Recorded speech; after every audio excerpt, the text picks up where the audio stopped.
से बोल दुर्गा मैया की जय।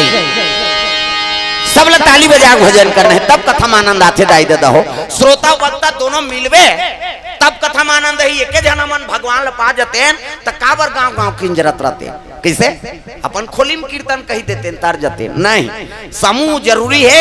हाँ नहीं सबके सहयोग जरूरी है। हाथ ऊपर सब ल ताली बजाना है। कान्हा माई डियर मस्ताना टांग ना वो डिस्को है वो डोकरी दिल बता दे और डोकरी मन डिस्कोल बने कथे कहीं खाऊं मन शुरू करा था। हाथ ऊपर सब ल ताली बजाना है जोरदार तब कान्हा माई डियर मस्ताना कान्हा माई डियर मस्ताना भाई गौर दीवानों का दीवाना कान्हा माई डियर।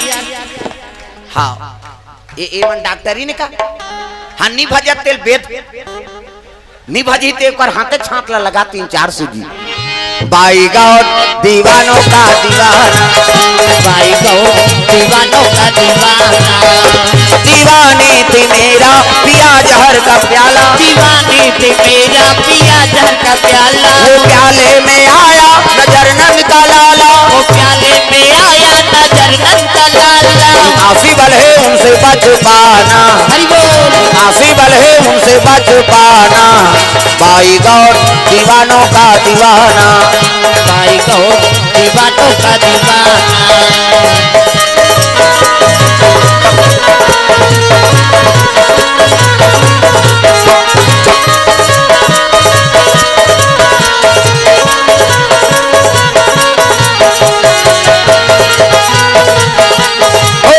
भाई गौर दीवानों का दीवाना भाई गौर दीवानों का दीवाना। प्रेम से बोल दुर्गा मैया की जय। जब देवता मल अमृत पिए हाँ और भगवान के भजन नहीं करेंगा तारका सुर आक्रमण कर दी जब का देवता रहते जजा पिटाई पिटी दादा। प्रेम से बोल दुर्गा मैया की जय। देवता मन निष्कासित हो गए अब इंद्र गद्दी में बैठ के कौन हो राक्षस। प्रेम से बोल दुर्गा मैया की जय। कहने का मतलब क्या है अरे पद के गरिमा रखो देवता बने हो कम से कम देवता सन तो कर्म करो किसे अमृत ल भगवान तोल पिया दीस अमर बना दीस तब भजन कीर्तन ल भुला जाबे तब तोल पद ल थोड़े दे रही। प्रेम से बोल दुर्गा मैया की जय। पद से निष्कासित हो गए गद्दी में बैठ के देवता मन कहते कौन आ रहा कर हम आरते थे एक नाव तारका सुर है। प्रेम से बोल दुर्गा मैया की जय। हाँ बाबा जी की ओर से द्रव्यदान अर्पण।